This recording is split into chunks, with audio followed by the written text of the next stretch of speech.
Hey hello guys, কেমন আছো সবাই? আশা করি সকলে ভালো আছো। আজকে তোমাদের জন্য আমি নিয়ে আসলাম সিএস র্যাঙ্ক ক্যারেক্টার কম্বিনেশন, যেটি দ্বারা আপনারা খুব ইজিলি এনিমিকে মারতে পারবেন। আর এটা দিয়ে আপনারা বিয়ার র্যাঙ্কও খেলতে পারবেন আর এনিমিকে খুব সহজে রাশ দিয়ে মারতে পারবেন। তো চলেন কথা না বাড়িয়ে ক্যারেক্টার কম্বিনেশন গুলো আপনাদেরকে দেখানো যাক। ফার্স্ট ক্যারেক্টার নেবেন আপনারা মিগুয়েল ক্যারেক্টার। এই মিগুয়েল ক্যারেক্টারটি কাজটি হলো, আপনারা যখনই একটি এনিমি নক করবেন তখনই সাথে সাথে আপনাদেরকে 200 করে ইপি দিবে। সেকেন্ড ক্যারেক্টার নেবেন আপনারা লোনা ক্যারেক্টার। লোনা ক্যারেক্টার আপনাদের এসএমজি গানের রেড অফ ফায়ার 8% বাড়িয়ে দেয়, এতে করে আপনারা এনিমিকে খুবই দ্রুত ড্যামেজ দিতে পারবেন। থার্ড নাম্বার ক্যারেক্টার নেবেন আপনারা লিওন ক্যারেক্টার। আপনারা যখনই ড্যামেজ হয়ে যাবেন তখনই আপনাদেরকে লিওন ক্যারেক্টার আপনাদেরকে প্রতি সেকেন্ডে আপনাদেরকে আনলিমিটেড স্পিড দিতে থাকবে, তাতে করে এনিমি আপনাদেরকে ড্যামেজ দিলেও সেই ড্যামেজটি আবার পূরণ হয়ে যাবে। অ্যাক্টিভ ক্যারেক্টারের নামটি বলার আগে আপনারা ভিডিওটিতে লাইক করে চ্যানেলটি সাবস্ক্রাইব করে রাখুন। অ্যাক্টিভ ক্যারেক্টারে আপনারা নেবেন ওরিয়ন ক্যারেক্টার। ফাইনালি সব ক্যারেক্টারগুলো নেওয়া হয়ে গেলে আপনারা এখন প্রিভিউটা দেখে নেন।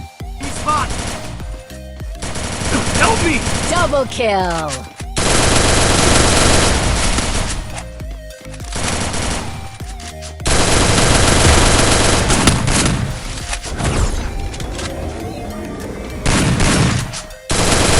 Double kill!